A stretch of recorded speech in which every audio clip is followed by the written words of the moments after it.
dhacdooyin laga argagaxo oo laga soo warinayo magaalada Beled Xaawo amniga magaalada oo faraha ka baxay ku dhawaad 10 qofood oo aan qabiil loogu dilay iyo waxaan kula wadaagayaa xogta waxyaabaha ka soconaya ee naxdinta leh magaalada Beled Xaawo ee gobolka Gedo saacadihii ugu dambeeyay waxa magaalada Beled Xaawo ee gobolka Gedo ka dhacay dilal isdaba joog ah kuwaas oo dadka shacabka ah loo geysanayay isla markaana salka ku hayay aanooyin qabiil iyadoo la soo warinayo in laba qabiil ay haatan dilalka ugu faraha badan ka geysanayaan magaaladaas isla markaana ay midba kale dad shacab ah oo waxba galabsan ay ka dilayeen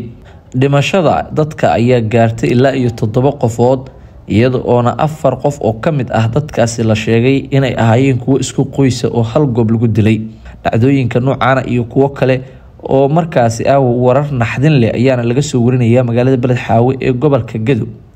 Beled Xaawo ayaa waxaa jooga ciidanka dowladda federaalka ee Soomaaliya ka amar qaata oo uu hogaaminayo Cabdirashiid Janan iyo sidoo kale ciidamo kale oo ammaanka ah kuwaas oo ku booliiska ay ku jiraan waxaana la sheegay in inta badan labada qabiil ee halkaas isku haysa ay yihiin dad deegaan ahaan ka soo jeeda ama ku hayb ah taliyahaasi nabad sugidda iyadoo oona labada qabiilba ay halkaas isku hayaan dagaalkii maanta dhacay ee u dhaxeeyay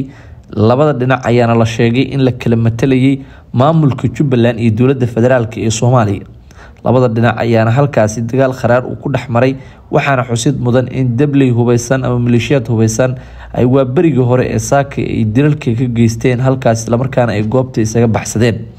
ciidamada ammaanka ee ku booliiska ayaana halkaas ka bilaabay baaritaano ay ku baadi goobayaan soo qabashada dadkii dhibaatadaasi ka dambeeyay arinta Beled Xaawo ka socota ayaana waxa ay noqotay mid ugub ah iyadoo oona si aad ah looga naxay in haatan laba qabiil ay isku laynayaan magaalada Beled Xaawo ee gobolka Gedo dad badan oo baaqay ka diriyay heshiiskan ayaana ku baaqayay in labada beelood la isku keeno isla markaana heshiis la kala dhex dhigo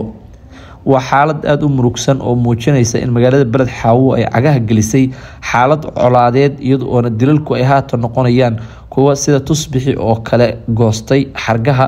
iyadoo oona magaalada Beled Xaawo oo muddooyinkii ugu dambeysay ahayd mid nabdooneyd haatan ay muujinayso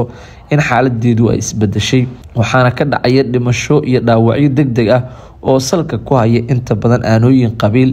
arintan ayaana si aad ah looga xanuunsaday isla markaana dadka qaar ay ku tilmaameen in falalka halkaas ka dhacaya ay yihiin kuwa aad looga xumaado ama aad looga naxo maadaama qaarkood ay ku lug leeyihiin ciidamo matalaya dowladda federaalka ee Soomaaliya Beled Xaawo waa degmo qadiimi ah isla markaana muhiim ah ama istiraatiiji ah ayaa dadkeeda waxa ay yihiin shacab markaa muddooyinka ugu dambeeyay ku naaloonaya nabad hase ahaatee ammaanka ay dareemayeen ay u muuqataa mid uu ahaa kaliya daruur oo roob markaasi ka curtay isla markaana daqiiqado kadib